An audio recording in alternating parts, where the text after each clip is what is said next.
وریشا اپنا اوور کوٹ بازو پہ ڈالے باہر کی طرف لپکی۔ اس کی ہاسپٹل میں نائٹ شفٹ تھی اور اس کی آنکھیں نیند سے سرخ ہوئی تھیں۔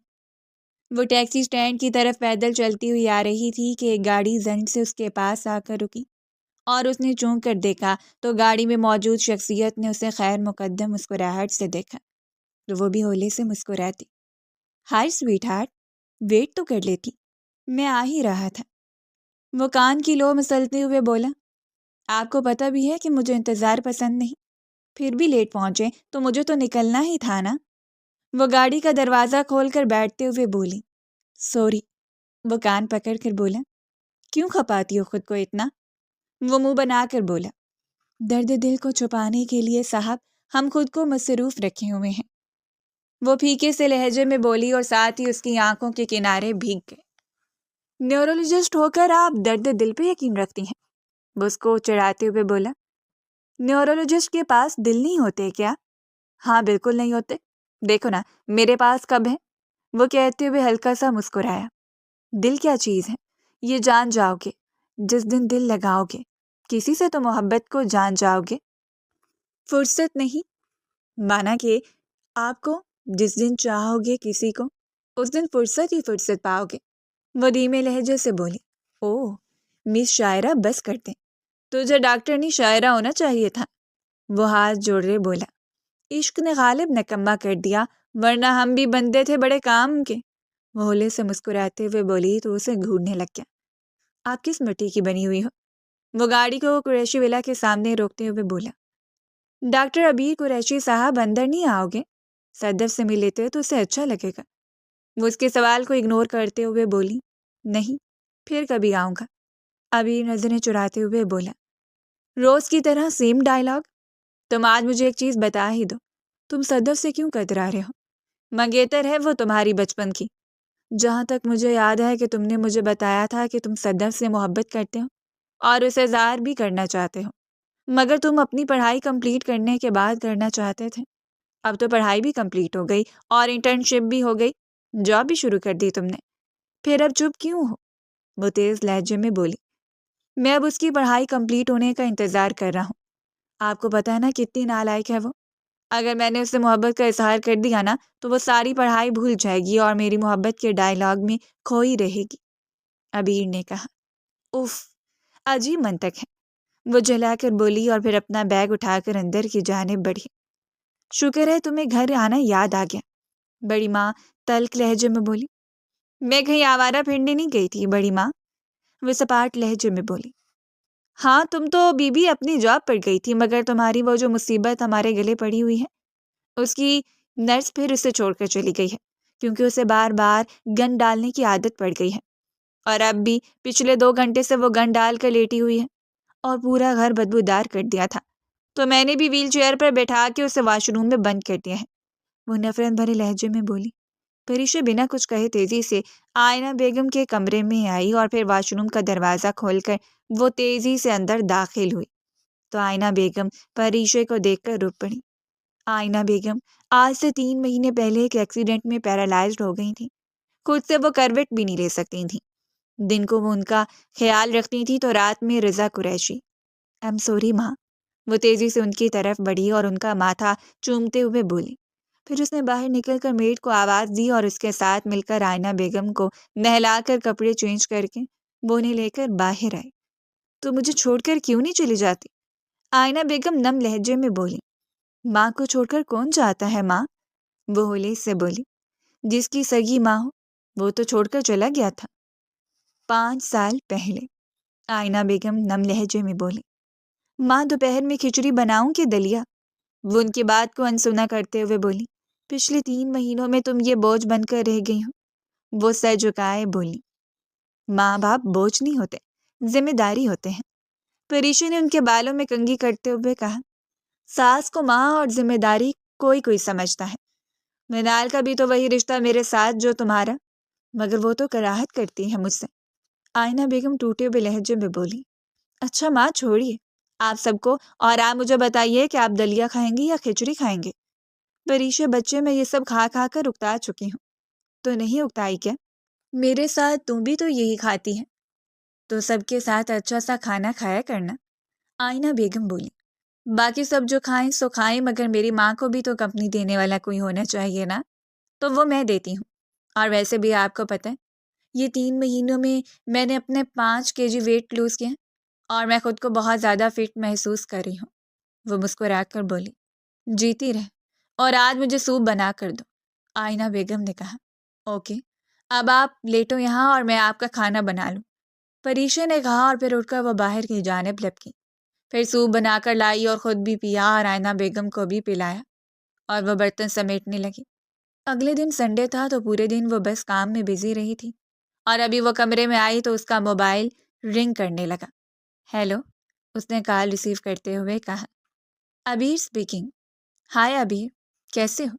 پریشا نے پوچھا۔ میں الحمدللہ ٹھیک ہوں۔ وہ کانسرٹ میں جا رہا تھا رات کو، تو میں نے سوچا کہ ڈاکٹر صاحبہ سے بھی پوچھ لوں کیسا کانسرٹ۔ وہ چونکی۔ عیسیٰ خیلوی صاحب گا رہے ہیں۔ اوہ واو، چلے ٹھیک ہے، آپ مجھے رات کو پک کر لیجیے گا، میں ریڈی ہوں گی، پریشا نے کہا، اور پھر ابیر کے کال کاٹنے کے بعد وہ رات کے کھانے کا مینیو دیکھنے لگی۔ قریشی ولا جتنا بڑا تھا تو اس میں نوکر اتنے ہی کم تھے، اور اجلال قریشی صاحب تو گھر کی خواتین کا ہاتھ کی کھانا پسند کرتے تھے۔ تو پہلے آئینہ بیگم اور خرم کی بیوی زمرد بناتی تھی، اور اب پورے گھر پر بڑی ماں کی حکومت تھی، تو اس لیے اب ساری ذمہ داری کھانا پکانے کی اسی کے کندھوں پہ ڈال دی گئی تھی، اور بڑی ماں کو اس سے اللہ واسطے کا بیٹھ تھا، اور اتنی نفرت کی وجہ وہ سمجھ سکتی تھی۔ آخر ان کی مرحومہ بیٹی کی جگہ وہ ڈاکٹر سالار کی زندگی میں آئی تھی۔ رات کو ابیر نے اسے گھر سے پک کر لیا تھا، اور وہ جب کانسرٹ پر پہنچی تو اس کے دونوں بھائی علی قاسم بھی وہاں پر موجود تھے۔ اس کا اپنے بھائیوں علی قاسم سے بہت پیار تھا، مگر قاسم سے کوئی زیادہ ہی تھا، اور قاسم ڈاکٹر بھی تھا، اور وہ قاسم سے وہ ہر بات شیئر کرتی تھی۔ واٹ اے پلیزنٹ سرپرائز بھیا، بھابیاں کیسی تھیں؟ وہ ان کے پاس بیٹھتے ہوئے اپنی بھابیوں کے بارے میں پوچھنے لگی۔ اس کی اپنی بھابیوں سے بھی بہت پیار تھا، اور اس میں وجہ اس کی نیچر بھی تھی، جو بھی اس سے ملتا تھا محبت کر ہی بیٹھتا تھا، مگر افسوس وہ جس سے محبت کرتی تھی اور جس کے ساتھ اسے پوری زندگی گزارنی تھی، وہ اسے عین شادی کے دن ہی چھوڑ گیا تھا۔ مگر اس کے چھوڑنے کی کیا وجہ تھی، وہ آج تک جان ہی نہیں پائی تھی۔ وہ اس سے نفرت کرتا تھا، مگر کیوں، اس نے بتایا ہی نہیں، اور وہ شاید جس گھر میں ابھی تک ان سوالوں کے جوابات لینے کے لیے ہی تھی، مگر جس سے وہ جواب چاہیے تھا اس کا تو کہیں اتا پتہ ہی نہیں تھا۔ پچھلے 5 سال سے وہ نہ جانے کہاں تھا، وہ جانتی تک نہیں تھی۔ ابیر تو اپنا کانسرٹ بیچ میں ہی چھوڑ کر ایک ضروری کیس اٹینڈ کرنے کے لیے چلا گیا، اور وہ آڈیٹوریم میں بیٹھی ساکت و جامد سی عیسیٰ خیلوی صاحب کی غزل کو سن رہی تھی۔ بے وفا تیرا یوں مسکرانا بھول جانے کے قابل نہیں ہے، ہر لفظ پر جیسے دل کی دھڑکن رک رہی تھی اور آنکھیں نم ہو رہی تھیں۔ دل میں جو درد اٹھ رہا تھا اس کا تو کوئی اندازہ ہی نہیں تھا۔ علی قاسم نے بے اختیار اس کے سر پر آہستہ سے ہاتھ رکھا تو وہ نم آنکھوں سے مسکرا دی۔ شو ختم ہونے کے بعد کہیں باہر چلتے ہیں، ریسٹورنٹ میں کھانا کھاتے ہیں، اچھی سی چائے پیتے ہیں، ہم بہن بھائیوں کافی عرصہ ہو گیا ایک ساتھ بیٹھ کر وقت انجوائے نہیں کیا، علی قاسم نے کہا تو سر اس بات میں ہلاتی دوبارہ غزل کی طرف متوجہ ہوئی۔ شو ختم ہونے کے بعد وہ سب لوگ جا چکے تھے، مگر وہ ابھی تک گمسم سی بیٹھی ان الفاظ میں کھوئی ہوئی تھی۔ جب ہوش آیا تو اس سے جلدی سے باہر کی جانب قدم بڑھا دیا۔ کدھر رہ گئی تھی تم؟ علی اور قاسم نے بے چینی سے پوچھا۔ کچھ نہیں علی قاسم بھائی، کانسرٹ میں پڑھی گئی غزل نے اتنا مسحور کر دیا کہ میرے پاؤں بھی مسکرا بولے۔ اتنی اچھی غزل جو سنی ہے کہ قدم اب چلنے کے قابل نہیں ہے، وہ مسکرا کر بولی، مگر اس کی مسکراہٹ اس کی آنکھوں کی اداسی کو کم نہیں کر سکی تھی۔ قاسم نے اس کا ہاتھ پکڑ کر پاس بیٹھا۔ مت مسکرایا کر پریشے، تمہاری یہ مسکراہٹ ہمارا دل چھید دیتی ہے، قاسم نے کرب سے کہا۔ میری مسکراہٹ سے کسی کو خوشی ملتی ہے تو اس لیے میں بات بات پہ مسکراتی رہتی ہوں۔ وہ کرب سے اسے دیکھتے رہ گئے۔ کتنی لاڈلی تھی وہ ان کی، زندہ دل، لہلہانے والی، مگر اب تو ہر وقت چہرے پر اداسی اور آنکھوں میں نمی رہتی تھی۔ چائے کافی وغیرہ پینے کے بعد وہ لوگ گھر کے لیے نکلے اور ان لوگوں نے اسے قریشی ولا ڈراپ کیا۔ 2 دن مزید گزر چکے تھے اور پھر ایک دن قاسم کا فون آیا۔ تمہارے سبجیکٹ کے متعلق مریضہ ہے، ان کا چیک اپ کرنا ہے، کیا کہتی ہو، جانا چاہو گی؟ قاسم نے پوچھا۔ ہاں جانا چاہتی ہوں، مگر ماں کا کیا ہوگا، ان کا دھیان کون رکھے گا؟ وہ متذبذب لہجے میں بولی، ارے بیٹا، میری فکر کرنے کی ضرورت نہیں، تم جاؤ اور میں ملازمہ کو کہہ کر واش روم تک چلے جاتی ہوں، اور اب اتنی پرابلم نہیں ہوگی۔ آئینہ بیگم کی آواز پر وہ چونک کر مڑی۔ بھائی میں آپ سے بعد میں بات کرتی ہوں، وہ بولی، اور پھر کال کاٹ کے بھی آئینہ بیگم کے پاس آ گئی۔ مجھے وہاں 1-2 دن لگ سکتے ہیں، میں آپ کو اس طرح اکیلا نہیں چھوڑ سکتی ماں، وہ سنجیدگی سے بولی۔ او ہو، تم فکر نہیں کرو، میں ختیجہ کو بلوا لوں گی، تو میری دوست کو جانتی ہو نا، وہ یہاں آئی ہوئی ہے گاؤں سے، وہ آ جائے گی میرے پاس، تم جاؤ ذرا۔ اچھا، یہ تمہارے کیریئر کا سوال ہے میری جان، آئینہ بیگم نے محبت بھرے لہجے میں کہا تو ان کی محبت پر وہ مسکرا دی۔ پھر ان کا ہاتھ چومتے ہوئے وہ قاسم کو پک کرنے کا کہنے کے ساتھ ساتھ عبیر کو گھر میں چکر لگانے کا بھی کہہ چکی تھی۔ اگلے دن وہ جب گاؤں کے لیے نکلنے لگی تو وہ عبیر کے پاس آئی، جو کہ گاڑی کے ساتھ ٹیک لگائے اسی کو دیکھ رہا تھا۔ ماں کے پاس چکر بار بار لگانا اور بار بار انہیں کال کر کے سب کچھ پوچھنا، دیکھو پلیز ان کو بہت خیال رکھنا، میں نہیں چاہتی کہ وہ کسی بھی قسم کی پریشان ہوں۔ وہ جاتے جاتے بھی عبیر کو ہدایات کرنا نہیں بھولی تھی۔ اوکے میڈم، آپ بالکل فکر مت کیجیے، میں آپ کی ماں جی کا بہت خیال رکھوں گا، آپ بس اپنے کام پر فوکس کیجیے، کسی قسم کی ٹینشن نہیں لینی آپ نے، عبیر نے کہا تو وہ مسکراتی ہوئی گاڑی کی جانب بڑھ گئی۔ 2 گھنٹوں میں وہ گاؤں پہنچ چکے تھے اور اس گاؤں کے سردار عظیم خان کے ساتھ وہ لوگ ہاسپٹل پہنچے، جہاں پر اس کی بیوی پچھلے 2 سال سے کوما میں تھی۔ میں نے لندن سے ایک ڈاکٹر بھی بلایا ہے، وہ بھی چیک اپ کر لے، پھر اس کے بعد آپ ڈیسائیڈ کیجیے گا کہ آپریشن کرنا ہے کہ نہیں۔ مجھے اپنی وائف سے ہی سلامت چاہیے۔ اسے پچھلے 2 سال سے اس طرح دیکھ کر وہ شخص بولتا جا رہا تھا۔ مرد کی اپنی بیوی کے لیے محبت دیکھتی ہوں نا تو بہت رشک آتا ہے، بہت خوش قسمت ہے آپ کی بیوی، وہ کھوئے کھوئے لہجے میں بولی تو قاسم لب بھینچ کر اسے دیکھتا رہ گیا۔ شام کو ڈاکٹر پہنچ چکا تھا اور اس وقت ہاسپٹل میں ہی موجود تھی، تو عظیم خان نے فون کر کے اسے وہیں رکنے کو کہا۔ وہ اس ڈاکٹر کی منتظر وہیں کھڑی تھی کہ اس کے موبائل پر رنگ ہونے لگی۔ اس نے فون اٹھایا تو دوسری طرف آئینہ بیگم تھی۔ کیسی ہیں آپ نے ناشتہ کیا اور میڈیسن آپ نے پراپر لے رہی ہیں؟ آپ رات کو میڈیسن کھائی تھی کیا؟ اور اب ناشتے میں آپ نے کیا لیا ہے؟ وہ ایک ہی سانس میں کئی سوال کر چکی تھی۔ ارے بچہ، سانس لے لو، اور ایک وقت میں اتنے سارے سوال پوچھو گی تو میں جواب کیسے دوں گی؟ آئینہ بیگم نے اسے ٹوکا تو اس نے اپنے ماتھے پر ہاتھ مارا۔ سوری ماں۔ اچھا، اب تو بھی مجھے بتا کہ تو بالکل ٹھیک ہے نا، اپنا خیال رکھ رہی ہو نا، اور باہر آ کر کچھ اچھا لگا کہ نہیں؟ اور ہاں، اپنے لیے اچھے اچھے ڈریسز لے لینا۔ اور وہ کتنے امیر ہیں، تم ان کے درمیان میں اتنے معمولی سے کپڑوں میں اچھی لگو گی کیا؟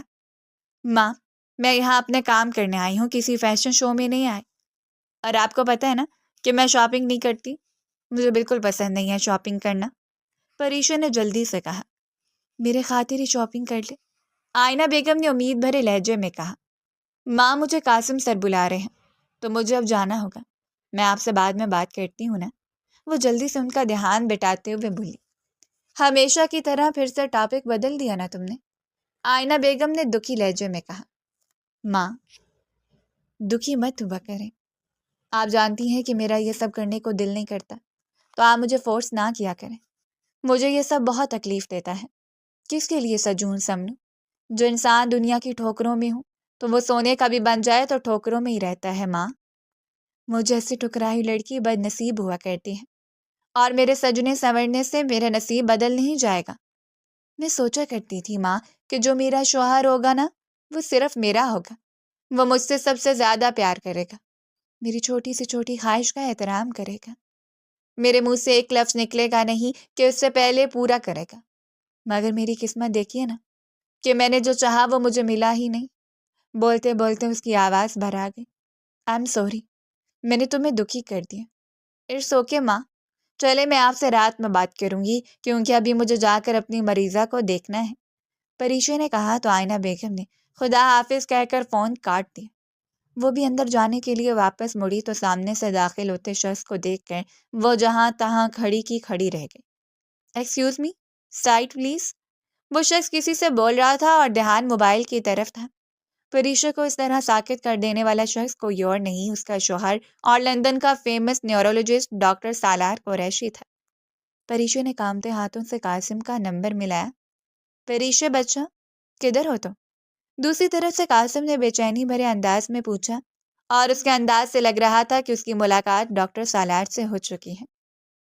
بھائی میں حویلی جا رہی ہوں، اس نے کہا، اور پھر تیزی سے حویلی کے لیے نکل آئی۔ پھر وہ لڑکھڑاتے قدموں سے گیسٹ روم کی طرف آ گئی۔ روم میں آتے ہی وہ اپنی سسٹیوں کا گلا گھونٹتی بیڈ کے ساتھ ٹیک لگا کر بیٹھتی چلی گئی۔ پھر وہ گھٹنوں میں سر دیے رو رہی تھی کہ اس کے سر پر ایک ہاتھ ٹھہرا۔ اس نے سر اٹھا کر دیکھا تو قاسم کھڑا تھا۔ پریشے گڑیا، تم ٹھیک ہو نا؟ اور تم ایسے رو کیسے سکتی ہو؟ بے وفاؤں کے لیے رویا نہیں کرتے، قاسم نے اس کے پاس بیٹھتے ہوئے کہا تو پریشے اٹھ کر بیٹھ گئے۔ کبھی خود پہ، کبھی حالات پہ رونا آیا۔ بات نکلی تو ہر ایک بات پہ رونا آیا۔ ہم تو سمجھتے تھے کہ ہم بھول گئے ہیں ان کو، کیا ہوا آج یہ کس بات پہ رونا آیا؟ کس لیے جیتے ہیں ہم، کس کے لیے جیتے ہیں؟ بارہا ایسے سوالات پہ رونا آیا۔ کون روتا ہے کسی اور کی خاطر ہے دوست، سب کو اپنی ہی کسی بات پہ رونا آیا۔ پریشے نے اتنے قرب سے غزل پڑھی کہ قاسم نے گہرا سانس بھرا اور پھر آلتی پالتی مار کر بیٹھ گیا۔ پریشے ساحل لدھیانوی کو بھی پڑھ ڈالا۔ اتنی غزلیں زبانی کیسے یاد کر لیتی ہو؟ رٹے لگاتی ہو کیا رات کو بیٹھ کے؟ قاسم شرارتی انداز میں بولا تو پریشے پھیکا سا مسکراتی۔ بہت بری ہنسی ہے تمہاری، مت ہنسا کر، قاسم نے اس کی ناک دبا کر کہا۔ بھیا؟ کیا بھیا؟ سچ بول رہا ہوں، خوفناک ڈائن لگتی ہو، وہ مسکرا کر بولا۔ اچھا بس کرے نا، وہ جھلائی۔ چلو پریشے، منہ ہاتھ دھو لو کیونکہ لندن کے مشہور ڈاکٹر سالار کے ساتھ ہمارا لنچ ہے، اور اسے تم نے بتانا ہے کہ تمہیں اس کے ہونے نہ ہونے سے فرق نہیں پڑتا۔ جب جب ہم کمزور ہوتے ہیں تب تک لوگ ہمیں زیادہ دباتے ہیں، تو لوگوں کو موقع نہیں ملنا چاہیے۔ قاسم نے سنجیدگی سے کہا۔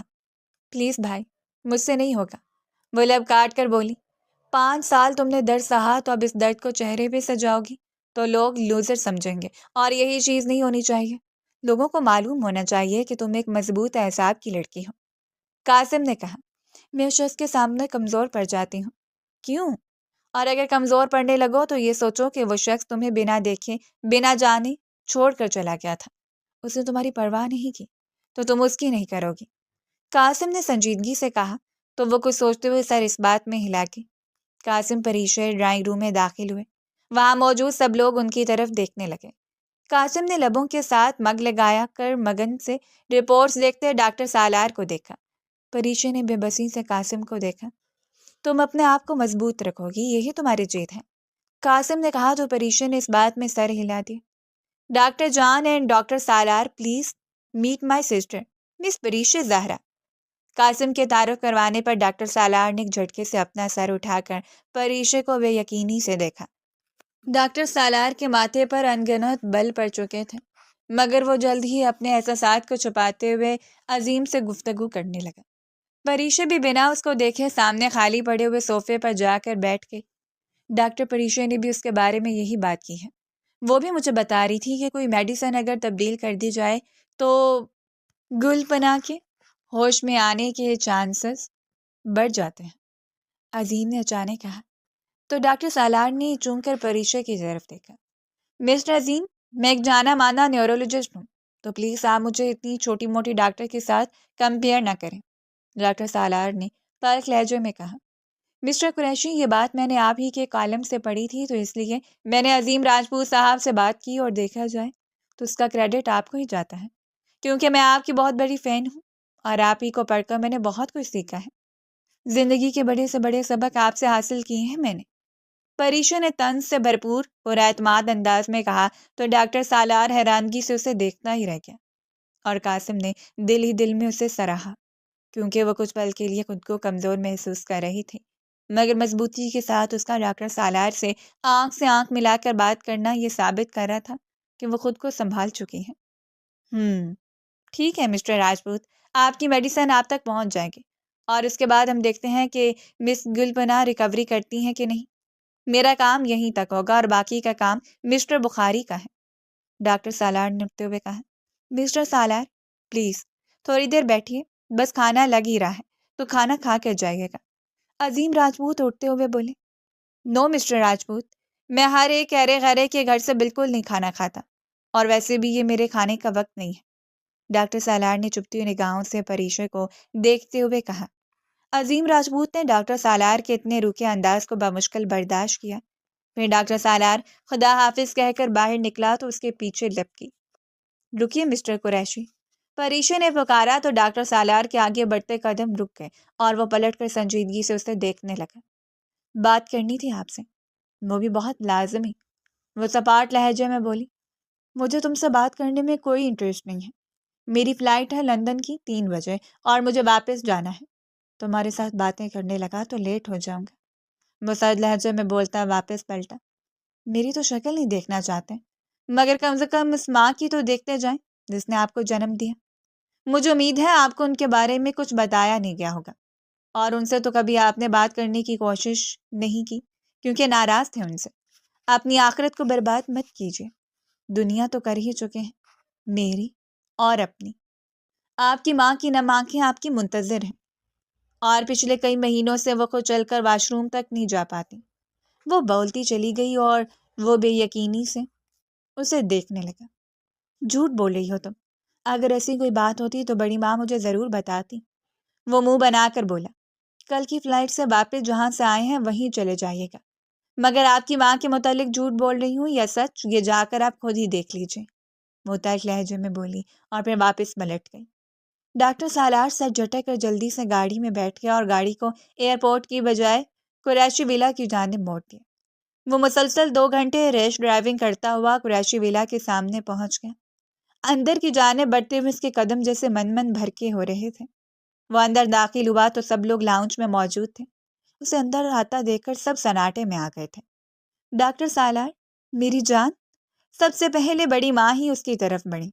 وہ سب سے مل کر وہاں موجود صوفے پر بیٹھ گیا اور اس کی متلاشی نگاہیں آئینہ بیگم کو ڈھونڈ رہی تھی۔ ماں کدھر ہے؟ اس کے سوال پر سب ایک دوسرے کو دیکھنے لگے۔ وہ اپنے کمرے میں ہے، رضا قریشی نے کہا تو ڈاکٹر سالار اٹھ کر ان کے روم کی طرف بڑھ گئے۔ وہ روم کا دروازہ کھولتا ہوا اندر داخل ہوا تو آئینہ بیگم کو ویل چیئر پر دیکھ کر وہ شاک رہ گیا۔ دوسرے پل دونوں ماں بیٹا گلے لگ کر رو رہے تھے۔ یہ کیسے ہوا ماں؟ وہ تڑپ ہی اٹھا تھا، سیڑھیوں سے گر گئی تھی کچھ مہینے پہلے۔ آئینہ بیگم نے کہا، یہ لو آئینہ، میڈیسن کھا کر اب آرام کرو، اور ڈاکٹر سالار بیٹا آپ جا کر فریش ہو جاؤ، میں تب تک آئینہ کو میڈیسن دے دوں اور یہ آرام کریں کیونکہ یہ بہت تھک چکی ہوں گی، صبح سے ایسے ہی بیٹھی ہوئی ہیں، بڑی ماں نے فکر مندانہ لہجے میں کہا تو ڈاکٹر سالار نے تشکر بھری نگاہوں سے انہیں دیکھا، اور پھر آئینہ بیگم کا ماتھا چومتا ہوا وہ اٹھ کر باہر نکل گیا۔ وہ اپنے کمرے میں آ کر فریش ہو کر بیٹھا ہی تھا کہ بڑی ماں ٹرے میں کھانا سجا کر اندر داخل ہوں۔ بڑی ماں، آپ نے یہ زحمت کیوں کی؟ میں خود ہی لے لیتا، ڈاکٹر سالار نے جلدی سے ان کے ہاتھ سے ٹرے تھامتے ہوئے کہا۔ بس بچہ کیا بتاؤں، سارے کام کرنے پڑتے ہیں مجھے، اور تمہاری بیوی کو تو سیر سپاٹوں سے ہی فرصت نہیں ملتی۔ بڑی ماں کی بات پر ڈاکٹر سالار کے اندر غصے کی لہر اٹھی۔ چھوڑیے بڑی ماں، ہم ایسے فضول لوگوں کے بارے میں بات ہی کیوں کریں ہیں؟ ویسے بھی اس کا مقصد صرف اور صرف میری دولت سے تھا، اسے ماں میں انٹرسٹ کیسے ہو سکتا ہے؟ اگر آپ نے مجھے اس رات یہ نہ بتایا ہوتا کہ اس پریشے نے مجھ سے شادی کے لیے پہلے انکار کیا تھا اور بعد میں دولت کے لالچ میں اقرار کیا تو مجھے کبھی معلوم ہی نہیں پڑتا، اور پھر ماما نے جب اس کو منہ دکھائی میں وہ پیپرز دیے تو مجھے یقین ہو گیا کہ وہ بہت بری لڑکی ہے۔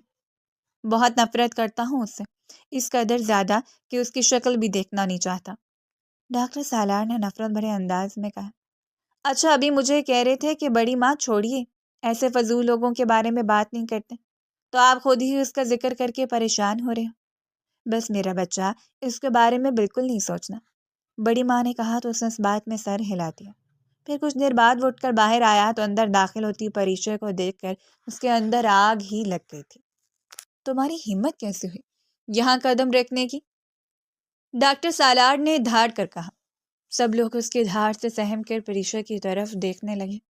پریشا اس کی بات کا جواب دیے بغیر آگے بڑھ کر آئینہ بیگم کے کمرے کی طرف بڑھ گئی۔ ڈاکٹر سالار اس کی اس حرکت پر دل ہی دل میں پیچ و تاب کھا کر رہ گیا، اور پھر وہ بھی جلدی سے اس کے پیچھے آئینہ بیگم کے کمرے میں چلا آیا۔ پریشا ان کے گلے لگی تھی۔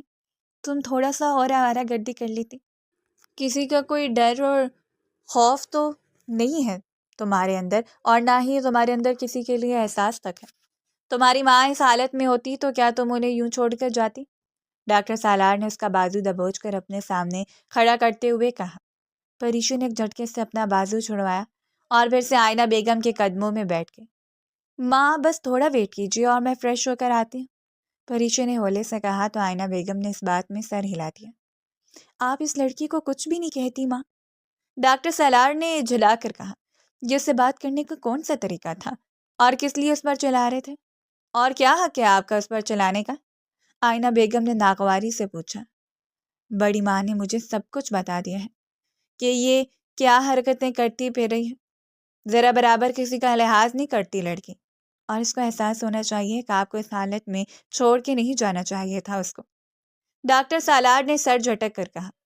پہلی بار ڈاکٹر سالار، وہ مجھ سے اجازت لے کر گئی تھی، اور دوسری بات یہ کہ اگر وہ میری خدمت نہ بھی کرے اور احساس نہ بھی کرے تو اسے زبردستی احساس نہیں کروایا جا سکتا۔ یہی تمہاری بھابھی مینال کہتی ہے۔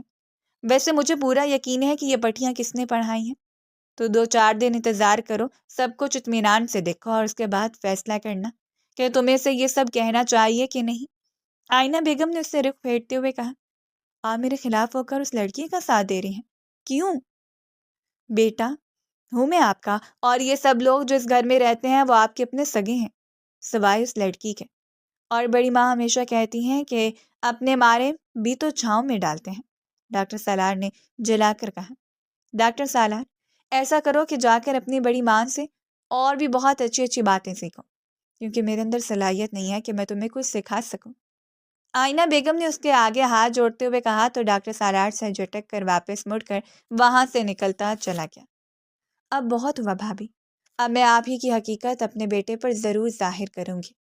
میرے بیٹے کو آج تک آپ نے بلیک میل کیا اپنی بیٹی کے ساتھ مل کر، اور اب بس وہ دل ہی دل میں ارادہ باندھتی ہوئی بولی، اور ساتھ ہی ماضی میں ان کا ذہن خود ذہن ہونے لگا۔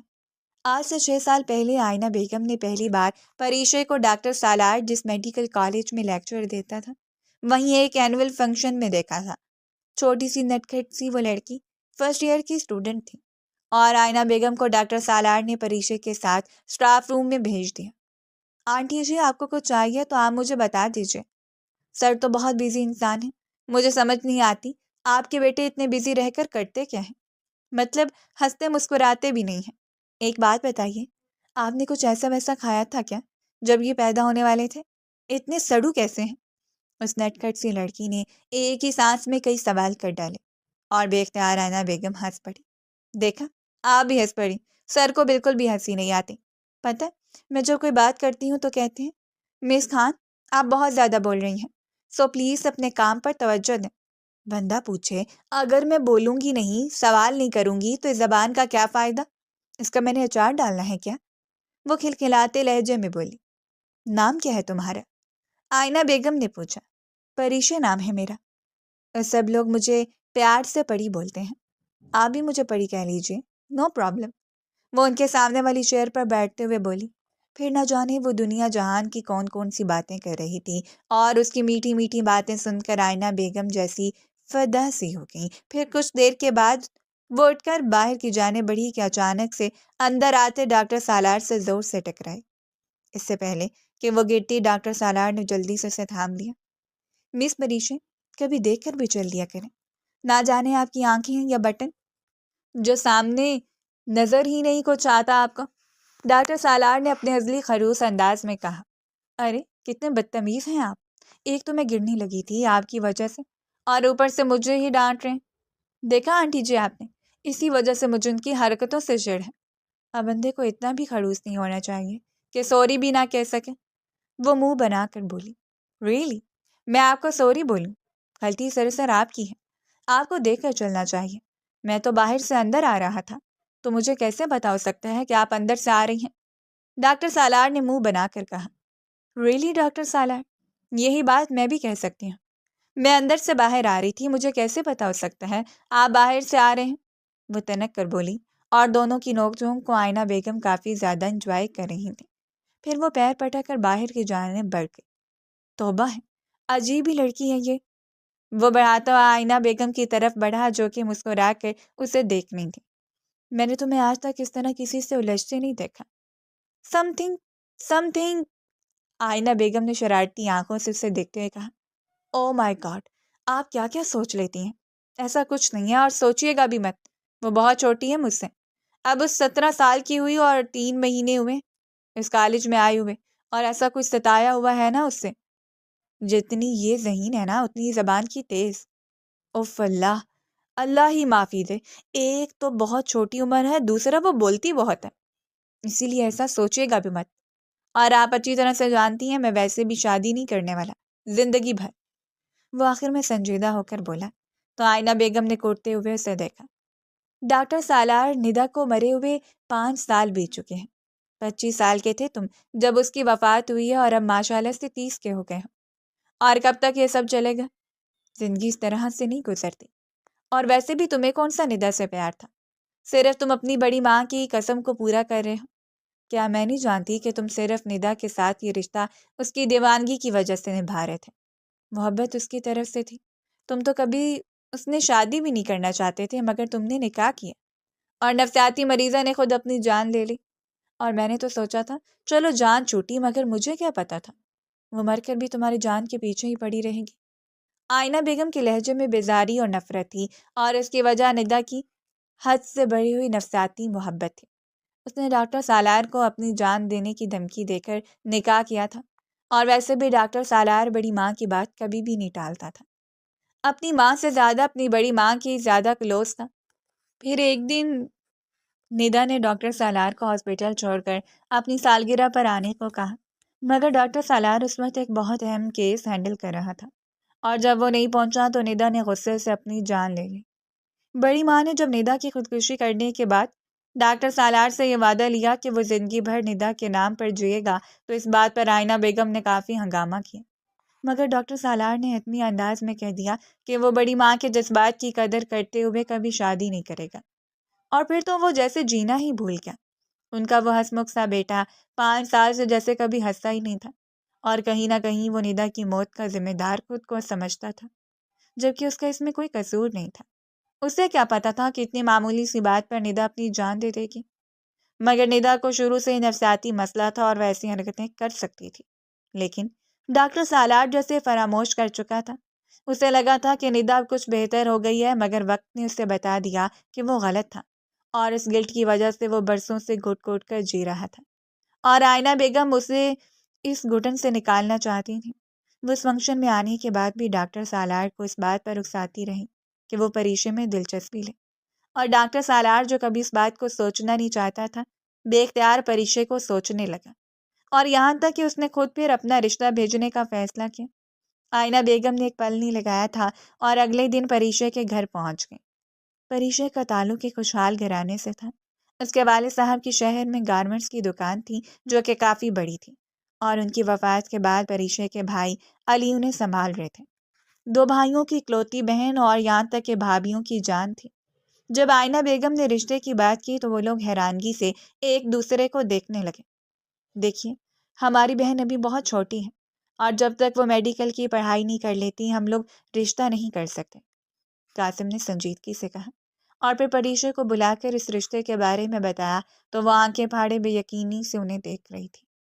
ایم سوری آنٹی، وہ میرے سر ہیں، اس کے علاوہ میں ان کے بارے میں کچھ نہیں سوچ سکتی۔ آئینہ بیگم بہت مایوس سے وہاں سے واپس آئیں، مگر وہ سوچ چکی تھی کہ اگلے دن وہ اکیلے میں پریشے سے مل کر یہ بات منوا کر ہی دم لیں گی، اور ڈاکٹر سالار بھی اس انکار سے بہت زیادہ افسردہ ہو گیا تھا، اور وہ اپنے بیٹے کو کسی بھی طرح خوشی دیکھنا چاہتی تھی۔ پھر اگلے دن آئینہ بیگم پریشے سے ریسٹورنٹ میں ملی اور اسے ساری حقیقت بتائی کہ کس طرح ڈاکٹر سالار نے اپنی زندگی کو برباد کیا ہے، اور پریشے جیسی نرم دل لڑکی یہ سن کر بہت افسردہ ہو گئی۔ آنٹی جی، آپ کی بات ٹھیک ہے، لیکن میں کیسے؟ مجھے کچھ سمجھ نہیں آ رہا۔ وہ ابھی بھی متذبذب سی تھی۔ پلیز بیٹا، ایک بار میرے بیٹے نے بڑے عرصے کے بعد خواہش کی ہے اپنے لیے، اور میں اس کی خواہش پوری کرنا چاہتی ہوں، اور میرا وعدہ ہے تمہارے ساتھ تم ڈاکٹر بھی بنو گی، اور میرا بیٹا تم پر کسی قسم کی کوئی پابندی نہیں لگائے گا، یہاں تک کہ اگر تم بچے بھی پیدا نہیں کرنا چاہو گی ان 5 سالوں میں تو نو پرابلم۔ بس میری بیٹی کی زندگی کو اپنی اس ہنسی سے مہکا دو۔ آئینہ بیگم نے ہاتھ جوڑتے ہوئے کہا تو وہ جلدی سے ان کے ہاتھ تھام کر سر اس بات میں ہلا کے پھر اس نے اپنے بھائیوں کو بھی منا ہی لیا۔ جٹ منگنی اور پٹ بیاہ ہوا، مگر شادی کے دن ہی ڈاکٹر سالار گھر چھوڑ کر چلا گیا، اور انہیں اب پتہ چلا تھا کہ ان کی بیٹا بڑی ماں کے جھوٹ کی وجہ سے اپنی شادی کے دن قریشی ولا کو چھوڑ گیا تھا۔ بڑی ماں نے اسے جھوٹ بولا تھا کہ پریشے نے شادی کے لیے انکار کرنے کے بعد اقرار اس لیے کیا کیونکہ آئینہ بیگم نے اسے اپنے اس قریشی ولا کو گفٹ کے طور پر دینے کا لالچ دیا تھا، جبکہ ایسا کچھ بھی نہیں تھا، بلکہ یہ تو آئینہ بیگم نے اپنی خوشی سے پریشے ہی کے نام کیا تھا۔ وہ پریشے کی اس گھر میں حیثیت کو مضبوط کرنا چاہتی تھیں، مگر افسوس اس بات کا فائدہ بڑی ماں نے اٹھا کر دونوں کے بیچ غلط فہمی پیدا کر دی، اور ڈاکٹر سالار تو جانتا بھی نہیں تھا کہ شادی کے اگلے ہی دن اس نے قریشی ولا کے پیپرز آئینہ بیگم کو واپس کر دیا تھا، اور یہ وہ چاہتی ہی نہیں تھی کہ یہ گھر اس کے نام ہو، بلکہ اس نے آئینہ بیگم کو یہ اپنے پاس ہی رکھنے کو کہا۔ اور آئینہ بیگم آج بھی اس گھر میں اسی وجہ سے تھیں کیونکہ یہ گھر ان کے شوہر نے ان کے نام کیا تھا۔ اگر یہ گھر ان کے نام نہ ہوتا تو شاید بڑی ماں انہیں بڑے عرصے پہلے ہی اس گھر سے بھی نکال دیتی، کیونکہ غلط فہمیاں پیدا کرنے اور جھوٹ اور فریب کے جال بندے میں شمائلہ بیگم عرف بڑی ماں کا کوئی ثانی نہیں تھا، اور انہوں نے اپنے فریب سے سب کچھ تباہ و برباد کر کے رکھ دیا تھا۔ وہ ماضی سے حال میں واپس آئی اور انٹر کام پر ڈاکٹر سالار کو اپنے کمرے میں آنے کو کہا۔ جی ماں، کوئی کام تھا؟ وہ بیٹا میں واش روم میں جانے والی تھی اور اس سے پہلے ہی گند بیچ میں ڈال دیا میں نے، پلیز ذرا کسی کو بلا دو، مجھے صاف کر دیں، آئینہ بیگم نے کہا تو ڈاکٹر سالار سر ہلا کر باہر آیا۔ صدف ماں کو صاف کر دو، انہوں نے گند بیچ میں ڈال دیا تھا، اس نے کہا تو وہ سر پٹا سی گئی۔ وہ برو، ہم کیسے صاف کر سکتے ہیں، مجھے وامٹ ہوتی ہے۔ صدف نے انکار کیا تو اس نے اپنی بھابھی جو کہ بڑی ماں کی بڑی بیٹی اور اس کے چھوٹے بھائی اذلان کی بیوی تھی اس سے کہا، تو وہ بھی صاف انکار کر گئی، اور یہاں تک کہہ دیا کہ اس کے فرائض میں سے نہیں ہے۔ بڑی ماں نے اپنے مصنوعی میٹھے انداز میں کہا کہ وہ ملازمہ سے کہہ کر پاس کھڑی ہو کر صاف کروائے گی۔ ڈاکٹر سالار مطمئن سا ہو کر باہر کی جانب بڑھ گیا، کیونکہ اسے ایئرپورٹ کے لیے نکلنا تھا، اور اس کی آج کی فلائٹ تھی، مگر وہ کچھ دن کے بعد دوبارہ واپس آنے کا ارادہ رکھتا تھا۔ مگر ابھی وہ باہر گیا ہی تھا کہ اسے یاد آیا کہ اس کی چابیاں تو آئینہ بیگم کے کمرے میں رہ گئیں۔ وہ واپس پلٹا تو اندر سے بڑی ماں کی چیخنے چلانے کی آواز آ رہی تھی۔ تمہاری حرکتیں اچھی طرح سے جانتی ہوں، جان بوجھ کر یہ سب کیا نا تاکہ تم مجھے ستا سکو، مگر دیکھو تمہارا بیٹا واپس جا چکا ہے، اس کی فلائٹ تھی آج کی اور وہ نہیں آئے گا، اور نہ ہی تمہاری وجہ تھی، بہو یہاں پر ہے کہ تمہیں مجھ سے بچا سکے۔ بڑی ماں نے آئینہ بیگم کے گدی کے بالوں سے جکڑا ہوا تھا، وہ بٹی بٹی نگاہوں سے ان کا یہ روپ دیکھ رہا تھا۔ بڑی ماں، وہ چلایا تو شمائلہ بیگم ہڑبڑا کر پیچھے ہٹی۔ وہ بیٹا تمہاری ماں کے بال خراب ہو گئے تھے، وہ بس کر دیجئے، سب سن چکا ہوں میں، وہ چیخ کر بولا، اور پھر نہ ماں کو سے آئینہ بیگم کو دیکھا جو کہ ہولے ہولے کانپ رہی تھی۔ اسی وقت پریشا اندر داخل ہوئی۔ کیا ہوا ماں، آپ کام کیوں رہی ہیں؟ وہ جلدی سے آئینہ بیگم کے پاس بیٹھتے ہوئے بولی۔ وہ میں نے گند بیچ میں ڈال دیا تھا تو گھبرا گئی، آئینہ بیگم آہستہ سے بولی۔ کوئی بات نہیں، ابھی صاف کر دیتی ہوں، وہ کہتی ہوئی آئینہ بیگم کو لے کر واش روم کی جانب بڑھ گئی، اور کچھ ہی دیر میں وہ آئینہ بیگم کو صاف ستھرا کر کے باہر لے آئی تھی، اور باہر انہیں بستر میں لٹانے کے بعد ان کے پاؤں میں جرابیں پہنانے لگی۔ اب آپ بالکل بھی خود اٹھنے کی کوشش مت کیجیے گا، پتہ ہے نا سردی کی وجہ سے پھر زیادہ درد ہوگا، آرام کیجیے، وہ آئینہ بیگم کے ماتھے پر بوسہ دیتے ہوئے بولی۔ آئینہ بیگم نے پیچھے گمسم سے کھڑے ڈاکٹر سالار کو دیکھا۔ بہت تنگ کرتی ہوں نا میں تمہیں، تنگ نہیں آتی تم مجھ سے؟ آئینہ بیگم نے ڈاکٹر سالار کو اس کا جواب سنانے کے لیے سوال کیا۔ اوف اللہ، ماں آپ ایسی باتیں کیوں کرتی ہیں؟ اور بیٹیاں ماؤں سے کبھی تنگ نہیں پڑتی، اور اگر آپ نے مجھے اپنی بیٹی مانا ہے تو میں نے بھی آپ کو دل سے اپنی ماں مانا ہے۔ میں نے تو کبھی اپنی ماں کو نہیں دیکھا، اور آپ سے میں نے ممتا پائی ہے، تو مجھے اس ممتا کے لیے اتنی سی تکلیف منظور ہے۔ وہ ان کے ہاتھ پہ بوسہ دیتے ہوئے مسکرا کر بولی تو ڈاکٹر سالار ساکت سا بس اس کی پشت دیکھ کر رہ گیا۔ کمر پر اس کی لہراتی ہوئی چوٹی پہلی بار اس کی توجہ کا مرکز بنی تھی، وہ لڑکی جو ہمیشہ پونی ٹیل بنائے رہتی تھی، جس کے بال بمشکل کندھوں تک تھے، اب وہ لمبے ہو کر چوٹی کی صورت میں پشت پر لہرا رہے تھے۔ پھر وہ ایک دم سے پلٹی اور اس کی مسکراہٹ ڈاکٹر سالار کو دیکھتے غائب ہو گئی۔ آپ کی تو فلائٹ تھی نا ڈاکٹر سالار، آپ ابھی تک گئی نہیں کیا؟ پریشے نے حیرانگی سے پوچھا تو چلتا ہوا پاس آیا۔ جانے کا ارادہ کینسل کر دیا میں نے، کچھ رشتے ادھورے چھوڑ کر گیا تھا، انہیں پورا کرنا چاہتا۔ وہ بولا تو پریشے ساکت رہ گئی۔ پھر اس نے پلٹ کر آئینہ بیگم کو دیکھا تو ان کا چہرہ خوشی سے روشن تھا۔ وہ جو ڈاکٹر سالار کو جواب دینا چاہتی تھی چپ چاپ بنا کچھ بولے باہر کی جانب بڑھ گئی۔ ڈاکٹر سالار چلتا ہوا آئینہ بیگم کے پاس آ کر سر جھکا کر بیٹھ گیا۔ مجھے تو یقین ہی نہیں ہو رہا کہ بڑی ماں ایسے کر سکتی ہیں، انہوں نے آپ کے ساتھ اس طرح کا سلوک کیا۔ وہ لب بھینچ کر بولا، وہ ہمیشہ سے جھوٹی تھی، اس نے تمہارے دل میں پریشے کے لیے نفرت ڈالنے کے لیے جھوٹ بولا۔ پریشے سے میری ایسی کوئی ڈیل نہیں ہوئی تھی کہ میں نے اس سے کہا ہو کہ میں تمہیں قریشی ولا دوں گی اور تم میرے بیٹے سے شادی کر لو۔ نہیں، اس نے تم سے شادی اس لیے کی کیونکہ میں تمہارے چہرے پر اس کی وجہ سے مسکراہٹ دیکھتی تھی، اور وہ اس مسکراہٹ کو ہمیشہ کے لیے تمہارے چہرے کی رونق آئی تھی، مگر تم نے تو اس بچی سے اس کے چہرے کی رونق ہی چھین لی۔ جانتے ہو کتنا درد دیا ہے تم نے اس کو؟ وہ لڑکی جو ہر وقت بولتی رہتی تھی پہروں چپ رہتی ہے، جب میں اس سے کچھ پوچھتی ہوں تو محض ہاں میں جواب دے دیتی ہے، اور اگر میں کہوں تم مجھ سے بات کیوں نہیں کرتی، میرا دل کٹتا ہے اس سے دیکھ کر، تو پھر میرا دل رکھنے کے لیے باتیں کرنے کی کوشش کرتی ہے، مگر اس کے جیسے الفاظ ہی ختم ہو جاتے ہیں۔ وہ جینا بھول گئی ڈاکٹر سالار، اس نے جب تمہارے نام سے اپنا نام جوڑا تو اس نے تم سے محبت کی، اور اس کی جو نئی نئی محبت تھی وہ پھول بن کر کھلنے سے پہلے ہی مرجھا گئی، اور اس کے ساتھ ساتھ وہ خود بھی۔ تم نے اس کے مقدر میں ہجر لکھ دیا۔ وہ ٹوٹی ہوئی ہے بیٹے، اب تمہیں ہی اسے سمیٹنا ہوگا۔ آئینہ بیگم نے کہا تو سر اس بات میں ہلا گیا۔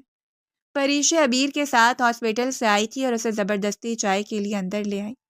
وہ دونوں ہنستے مسکراتے اندر آ رہے تھے کہ سامنے بیٹھی بڑی ماں نے انہیں حیرانگی سے دیکھا۔ تم دونوں ہمیشہ ایک ساتھ ہی ہوتے ہو، کوئی چکر وکر چل رہا ہے کیا؟ بڑی ماں نے چپتے ہوئے لہجے میں کہا تو ابیر نے زور سے مٹھیاں بھینچ کر خود پر کنٹرول کیا۔ کیا ہوا؟ چپ کیوں ہو؟ پریشے کے سرد و سپاٹ چہرے کو دیکھ کر وہ دوبارہ بولی تو سیڑھیوں پر ضبط کی انتہا پر کھڑا ڈاکٹر سالار تیزی سے نیچے آیا۔ کیا ہو رہا ہے یہاں؟ وہ سرد لہجے میں بولا۔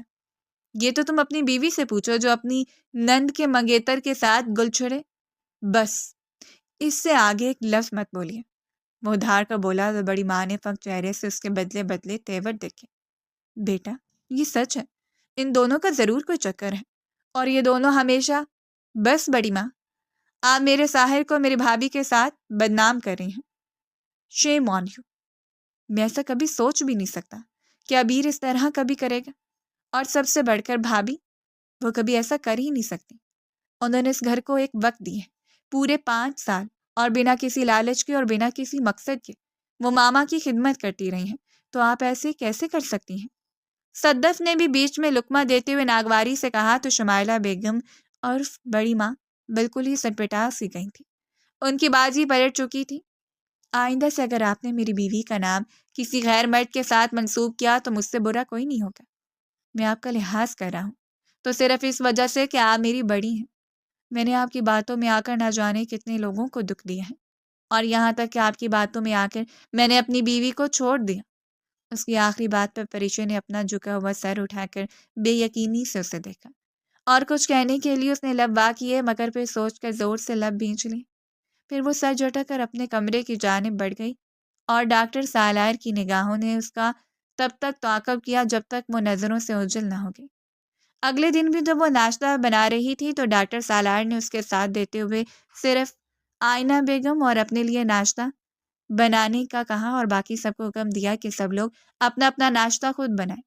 آج سنڈے کا دن تھا، وہ پورا دن اس کے لیے ڈھال بنے کھڑا رہا۔ وہ جھنجھلا کر رہ گئی اور دندناتی ہی اس کے کمرے میں پہنچی۔ پریشا جیسے روم میں داخل ہوئی تو کمرے میں گھوپ اندھیرا تھا۔ اس سے پہلے کہ وہ لائٹ آن کرتی کہ کسی نے اس کے منہ پر ہاتھ رکھ کر اسے کھینچا۔ پریشا کے اوزان خطا ہوئے، پھر اس شخص نے اسے کھینچ کر دیوار کے ساتھ لگا لیا اور ساتھ ہی لائٹر آن کر کے اس کے فیس کے سامنے کیا۔ لائٹر کی روشنی میں ڈاکٹر سالار کو دیکھ کر اس کی اٹکی ہوئی سانس بحال ہوئی۔ اس نے ہاتھ مار کر سوئچ آن کیے تو کمرے کی حالت دیکھ کر اس کا منہ حیرت سے کھل گیا۔ پورا کمرہ بلونز اور فلاور سے سجا ہوا تھا۔ ہیپی اینیورسری، مسٹر ڈاکٹر سالار قریشی۔ ڈاکٹر سالار نے اس کے رخسار سے اپنا رخسار رگڑتے ہوئے کہا، واٹ دی ہیل، کیا ہے یہ سب؟ پریشے کا چہرہ غصے سے سرخ ہو گیا۔ اینیورسری سرپرائز ہے، ڈاکٹر سالار نے اطمینان سے جواب دیا۔ کون سی اور کیسی اینیورسری؟ پریشا تلخ لہجے میں بولی، ہماری شادی کی اینیورسری۔ واو، شادی؟ ریئلی؟ کون سی شادی اور کب ہوئی؟ پریشے کے تلووں پہ لگی اور سر پہ بجھی تھی۔ بھول گئی ہو کیا کہ ہماری شادی ہوئی تھی؟ ڈاکٹر سالار نے اس کی ناک کو دباتے ہوئے کہا۔ آپ مجھ سے رہیے ورنہ میں، پریشے نے انگلی دکھاتے ہوئے کہا۔ ورنہ کیا؟ ڈاکٹر سالار نے اس کی کمر میں ہاتھ ڈال کر قریب کرتے ہوئے کہا۔ چھوڑیے مجھے ورنہ میں زور سے چیخ ماروں گی، پریشے نے دانت پیس کر کہا۔ مارو۔ پریشے نے چیخنے کے لیے منہ کھولا ہی تھا کہ ڈاکٹر سالار نے جلدی سے اس کے منہ کے آگے ہاتھ رکھا۔ ارے یار، کیا کرتی ہو؟ بچے کی جان لوگی کیا؟ بچہ؟ ریئلی؟ بچے ہو آپ؟ انکل لگتے ہو پورے کے پورے۔ کبھی مرر میں جھانک لیجئے گا کہ کنپٹی کے بال سفید ہیں، اور اگر نہ بھی جھانکنا ہو تو اپنی عمر کی گنتی کر لیجئے گا، تو معلوم ہو جائے گا کہ 40 کے ہونے والے ہیں، اور اس عمر میں میرے ڈیڈ جوان بیٹے کے باپ تھے۔ پریشا جو پھٹی تو ڈاکٹر سالار کے 14 طبق روشن کر گئی تھی۔ ارے یار، ایسا تو نہ کہو، پتہ ہے لندن کی گوریاں مجھ پہ فدا تھیں، اور سفید بال تو فیشن ہے۔ ڈاکٹر سالار نے گڑبڑا کر کہا۔ اچھا، واقعی؟ اور آپ کو یہ خوش فہمی کیوں ہے کہ یہ بال جو ہیں یہ آپ کی عمر کا تقاضا نہیں ہے، فیشن ہے؟ پریشا نے تلخ لہجے میں کہا۔ یار، دل دکھ رہا ہے، اب عمر کا تانا تو مت مارو نا۔ ڈاکٹر سالار نے سر پر ہاتھ پھیرتے ہوئے کہا۔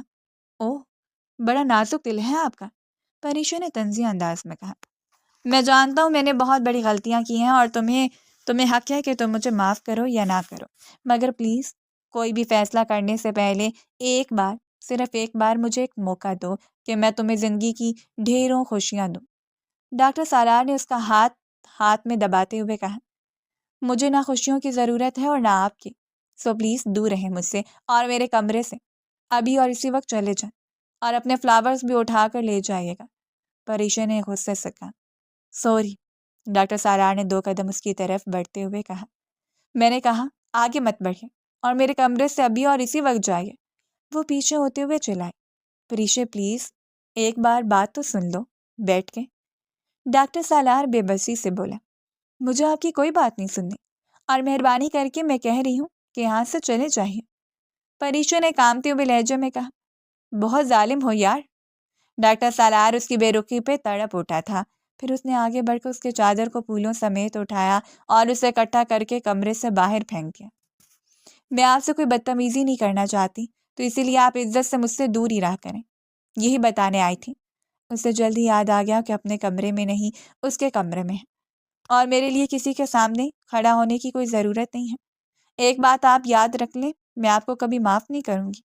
پریشا نے بنا لگی لپٹی کے کہا تو ڈاکٹر سالار نے لب بھینچ کر اسے دیکھا۔ میں جانتا ہوں میں نے تمہارے ساتھ بہت غلط کیا ہے، لیکن میں کیا کرتا، میرے دل بہت بری طرح دکھا تھا جب مجھے پتا چلا کہ تم نے دولت کی خاطر مجھ سے شادی کے لیے ہاں کی ہے۔ بڑی ماں نے مجھے یہ کہا تھا، اور پھر میں نے ماں کو بھی دیکھا، انہوں نے اپنے حصے کی پراپرٹی تمہارے نام کر دی تھی۔ میں پھر کیا سمجھنا یار اس بات کو؟ تم نے پہلے انکار کیا، پھر اقرار کیا، کیوں؟ آخر یہ بات میرے دل میں بار بار آ رہی تھی، اور اس سے پہلے مجھے اس کا جواب ان سے ملتا مجھے بڑی ماں نے ورگلا دیا، اور آپ بہکتے چلے گئے ان کی باتوں میں، اور یہاں تک کہ آپ نے ایک بار بھی نہیں سوچا کہ میں ان کی باتوں کی تصدیق کر لوں۔ اتنا ہی اعتبار تھا مجھ پر، محبت تھی تو محبت کو نبھانے کا حوصلہ بھی ہونا چاہیے تھا، اور اگر میں نے مان لیا کہ دولت کی خاطر بھی ہاں کی ہو تو اس میں پرابلم کیا ہے؟ مجھے تو آپ سے محبت نہیں تھی، آپ نے اپنا رشتہ بھیجا تھا، اور میں اس رشتہ کو کسی بھی شرط پر قبول کرتی، یہ آپ کا مسئلہ نہیں ہونا چاہیے تھا۔ آپ کو صرف مطلب محبت سے ہونا چاہیے تھا۔ اگر تو میری طرف سے محبت کا دعویٰ تھا اور پھر میں نے اس محبت کا سودا دولت کے ترازو میں کیا ہو تو پھر یہ بات کرتے آپ اچھے لگتے، اتنا ہی سمجھ سکے تھے مجھے۔ کاش ایک بار آپ نے اس بات کی تصدیق کی ہوتی تو نہ آپ کو 5 برس تک سفر کرنا پڑتا اور نہ مجھ کو۔ میں نرم و نازک احساسات والی لڑکی نہ جانے کیسے آپ کی بے وفائی کی وجہ سے، آپ کے بھروسے کے توڑنے کی وجہ سے پتھر بن گئی، یہاں تک کہ مجھے کسی بات سے فرق ہی نہیں پڑتا تھا۔ میں جو کبھی بھی غلط برداشت نہیں کرتی تھی سب برداشت کرنے لگی۔ میں اپنے بھائی بابا کی لاڈلی آپ کی بے وفائی کا زخم دل میں لیے دنیا سے ہنس ہنس کر باتیں کرتی رہی، اور اب یہ زخم ناسور بن چکا ہے، چاہ کر بھی میرے زخم کو بھر نہیں سکتے۔ وہ سرد لہجے میں بولی اور پھر غصے سے وہاں سے نکلتی چلی گئی، اور پیچھے وہ گمسم سا دھپ سے بیڈ پر بیٹھ گیا۔ اسے سمجھ ہی نہیں آ رہی تھی کہ اسے منائے کیسے۔ آج کے دن پورے 5 سال ہو چکے تھے ان کی شادی کو، اور اس کا ارادہ تھا کہ اسے سرپرائز دے گا تو شاید وہ اسے معاف کر دے گی، مگر وہ بھی کیا کرے۔ دکھ بہت گہرا تھا، کیونکہ انسان کا جب بھروسہ ٹوٹتا ہے تو انسان بکھر جاتا ہے اور اسے اتنی جلدی سنبھالا نہیں جا سکتا، اور اب سب سے پہلے وہ اس کا بھروسہ جیتنا چاہتا تھا، مگر یہ کیسے کرنا تھا اسے کچھ پتہ نہیں تھا۔ اگلے دن پریشا جب ہاسپٹل سے گھر پہنچی تو اپنی وارڈروب کو خالی دیکھ کر حیران رہ گئی۔ اس کا سارا سامان وہاں سے غائب تھا۔ وہ باہر نکلی اور ملازمہ سے اپنے سامان کے بارے میں پوچھا تو اس نے بتایا کہ ڈاکٹر سالار نے اس کا سارا سامان اپنے کمرے میں شفٹ کروا لیا۔ یہ بات سن کر اس کا میٹر گھوم گیا تھا۔ سمجھتے کیا خود کو؟ چھوڑوں گی نہیں میں انہیں۔ غصے سے بھربھراتی ہوئی اس کے کمرے کی جانب بڑھی اور دھاڑ سے دروازہ کھولا تو ڈاکٹر سالار کو ایسے شرٹ لیس دیکھ کر وہ جھجک کر رک گئی، اور ڈاکٹر سالار جو کہ شرٹ لیس وارڈروب کے سامنے کھڑا تھا وہ اپنے دھیان میں مڑا تو پیچھے کھڑی پریشا کو دیکھ کر چونکا۔ ارے واہ، کیا بات ہے، آپ میرے کمرے میں تشریف لائیں تو میرا کمرہ گل گلزار ہو گیا۔ وہ کیا ہے نا، کل آپ نے بار بار کہا تھا نا کہ یہ میرا کمرہ ہے اور یہاں سے چلے جائیں، تو بس پھر میں نے سوچا یہ آپ کا کمرہ بنا ہی دیتا ہوں۔ ڈاکٹر سالار نے اس کے پاس آ کر شرارتی انداز میں کہا، دیکھیے آپ مجھ سے دور رہ کر بات کریں اور پلیز شرٹ پہن لیجیے۔ پریشا نے 2 قدم پیچھے ہوتے ہوئے کہا، نہیں، پہلے تم غور سے یہ 6 پیک اور ڈولے شولے دیکھ لو جس پر ہزاروں لڑکیاں فدا ہیں۔ تم چاہو تو انسٹا پر دیکھ سکتی ہو کہ میری شرٹ لیس پکس پر کیا کیا کامنٹس ہیں، اور یہ 6 پیک سے تمہیں کہیں سے بھی زیادہ ایج کا لگتا۔ ڈاکٹر سالار نے اس کی کمر میں ہاتھ ڈال کر اسے قریب کرتے ہوئے کہا۔ پریشا اس کی بے باکیوں سے برا گئی۔ دیکھیے، چھوڑیے مجھے۔ پریشا گھبرا کر خود کو چھڑوانے کی کوشش کرتے ہوئے بولی، نہیں چھوڑوں گا، تم جتنی مرضی کوشش کر لو، میں تو نہیں چھوڑنے والا۔ ڈاکٹر سالار نے اس کی چھوٹی سی ناک کو دباتے ہوئے کہا۔ پریشا کے چہرے پر جھنجھلاہٹ کے تاثرات ابھر چکے تھے۔ ڈاکٹر سالار نے اس کو مزید نہ تنگ کرتے اس کو چھوڑ دیا۔ اب بولو، کیا بات کرنی تھی؟ ڈاکٹر سالار نے شرٹ پہنتے ہوئے پوچھا۔ کیوں کریں آپ ایسا، اور کیوں میری حمایت میں بولتے ہیں آپ؟ ثابت کیا کرنا چاہتے ہیں آپ؟ پریشا نے خود کو سنبھالتے ہوئے ایک ہی سانس میں کئی سوال کر ڈالے۔ اوپس مائی لو، اتنا غصہ؟ پہلے ہی کالی ہو، مزید کالی ہو جاؤ گی۔ ڈاکٹر سالار نے اس کی گندمی رنگت کو کالی کہہ کر مبالغہ آرائی سے کام لیا تھا۔ ہو، آپ کو لگتا ہے میں کالی ہوں؟ وہ صدمے سے بولی۔ ہاں دیکھو میرے ساتھ کھڑی ہو کر، دیکھو میں کتنا گوڑا سا ہوں اور تم کالی لگ رہی ہو میرے سامنے۔ ڈاکٹر سالار نے اسے کندھوں سے تھام کر میرر کی طرف رخ کرتے ہوئے کہا۔ پریشا نے نظریں اٹھا کر دیکھا تو اسے اپنا آپ ڈاکٹر سالار کے سامنے مان پڑتا دکھائی دیا۔ ڈاکٹر سالار کے چہرے پر شرارتی سی مسکراہٹ دوڑنے لگی۔ یو نو واٹ، میرا ہی دماغ خراب تھا کہ میں آپ کے کمرے میں آ گئی۔ Just go to hell. Parisha تب کر کہہ کر دھپ دھپ کرتی کمرے سے نکل گئی اور ڈاکٹر سالار کے کہکے نے باہر تک اس کا تعاقب کیا۔ وہ اپنے کمرے میں آ کر میرر کے سامنے خود کو دیکھنے لگی۔ اس کی ساحرانہ آنکھیں اور اس کے جوڑے میں بندھے بال اسے کافی پرکشش بنا رہے تھے۔ کالی؟ کہاں سے کالی ہوں میں؟ بس اتنے عرصے سے فیشیل نہیں میں نے کروایا، اور پھر میں فیشیل کروا لوں گی تو اتنی خوبصورت دکھوں گی، اور خود تو اتنے بوڑھے ہو گئے اپنا نظر نہیں آتا۔ پریشا نے ایسے دانت کچکچائے جیسے دانتوں تلے ڈاکٹر سالار کو چبایا ہو۔ پھر وہ تیزی سے مڑی اور اپنے موبائل کھول کر انسٹاگرام پر ڈاکٹر سالار کو سرچ کرنے لگی، اور پہلے سرچ پر ہی ٹاپ پر نیورولوجسٹ ڈاکٹر سالار موجود تھے۔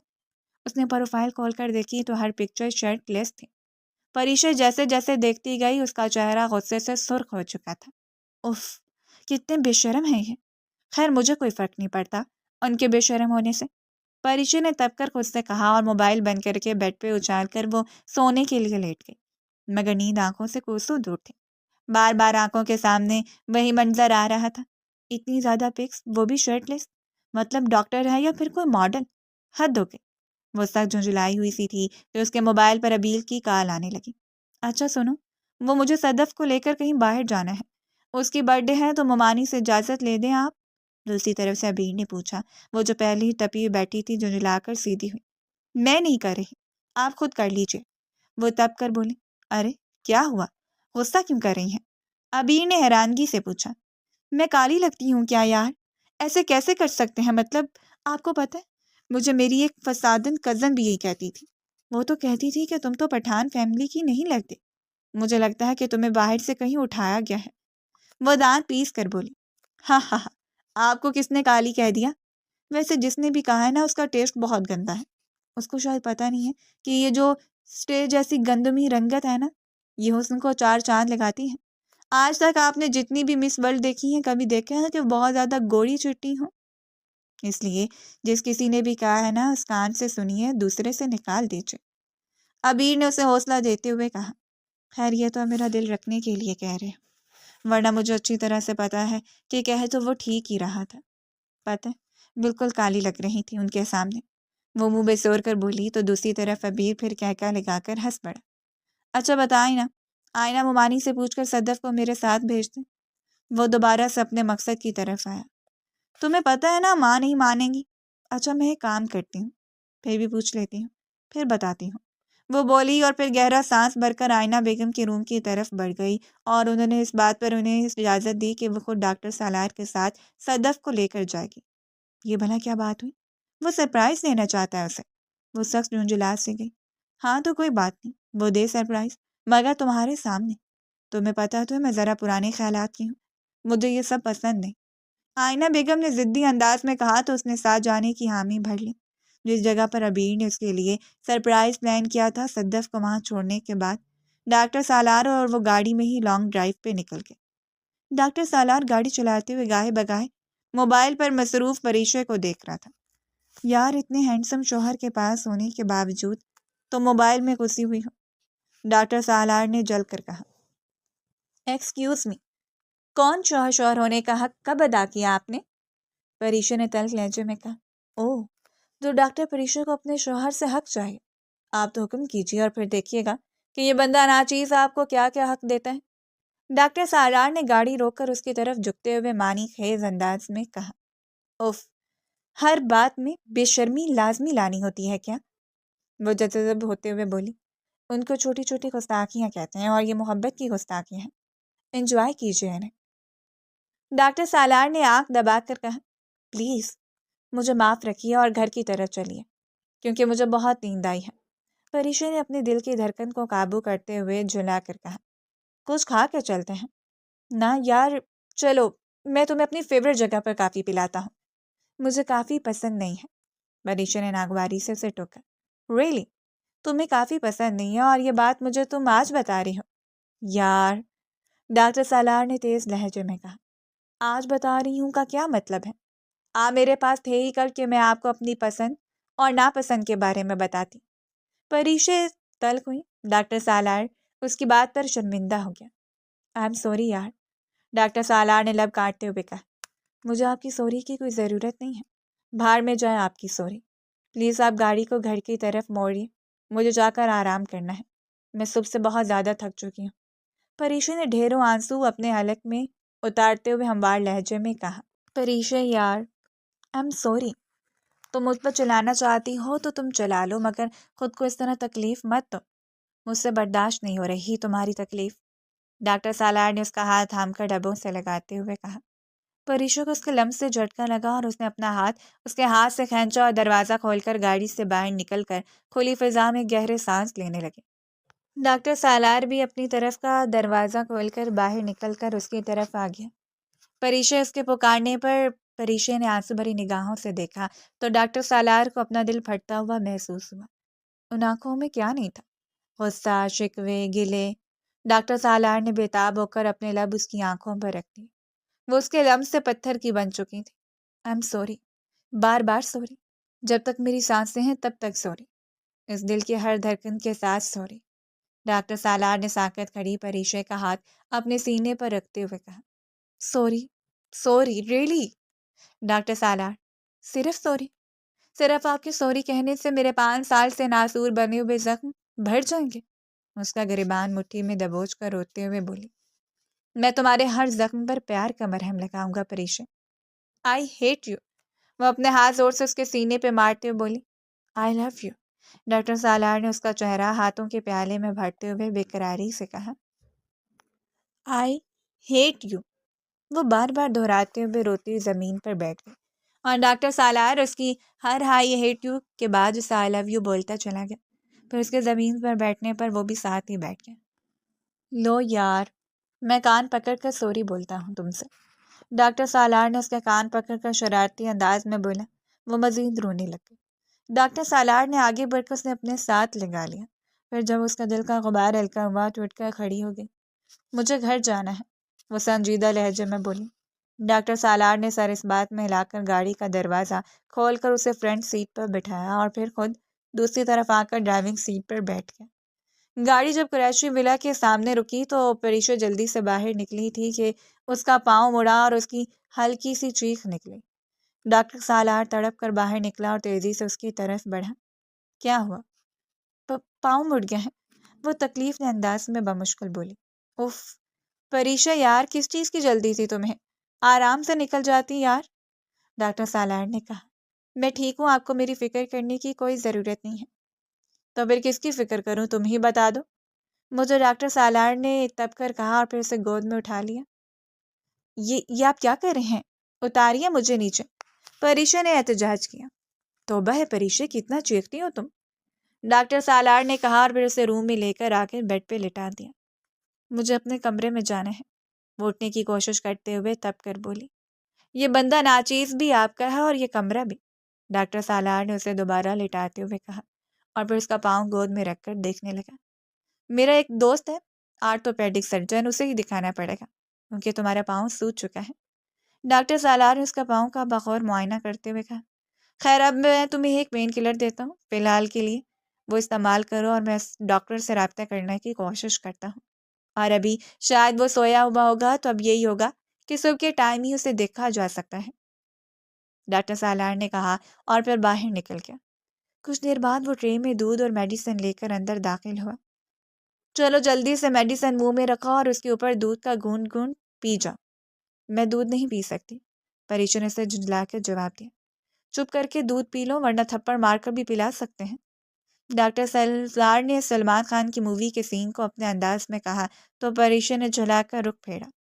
اچھا سوری یار، پلیز پی لو، میں تمہارے آگے ہاتھ جوڑتا ہوں، ڈاکٹر سالار نے مسکین سی صورت بنا کر کہا تو پریشا کے ہونٹوں پہ بے اختیار مسکراہٹ آ گئی۔ لڑکی ہنسی تو پھنسی، ڈاکٹر سالار اس کے پاس ہو کر دھیرے سے بولا۔ کوئی نہیں پھنسی وسی، وہ منہ پھلا کر بولی۔ کوئی بات نہیں، پھنس جاؤ گی، تھوڑی دیر انتظار کرو، کیونکہ اپنی محبت کا جال تمہارے ارد گرد ایسا بنوں گا کہ تم میری محبت کے جال سے نکل نہیں پاؤ گی، ڈاکٹر سالار نے اس کے مزید قریب ہو کر کہا۔ پریشا اس کے اتنے قریب آنے پہ گھبرا کر آنکھیں بند کر چکی تھی اور اس کی لمبی پلکیں لرز رہی تھیں۔ ڈاکٹر سالار اس کی آنکھوں کی لمبی پلکوں کا رقص دیکھ کر مسحور ہو گیا تھا۔ ارے بچے کی جان لوگی کیا، ڈاکٹر سالار بےتاب سا ہو کر بولا اور پھر اس کے لبوں کو آہستہ سے اپنے لبوں سے چھوا تو گھبرا کر اس کے سینے میں سما گئی۔ وہ اسے خود میں بھیج کر اس پہ اپنی شدتیں نچھاور کرنے لگا۔ وہ اس کے حصار میں خود سپردگی دیتی چلی گئی۔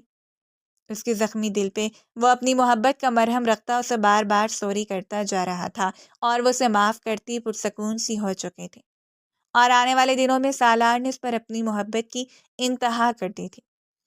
بڑی ماں اپنا سمو لے کر رہ گئی تھی اور گھر میں ساحر اور صدف کی شادی کی بات چیت چل رہی تھی، کیونکہ ساحر کو لندن میں ایک ہاسپٹل میں جاب مل گئی تھی اور وہ جانے سے پہلے شادی کر کے صدف کو ساتھ لے جانے والا تھا۔ زندگی بہت حسین تھی اور ایسے ہی گزرنے والی تھی۔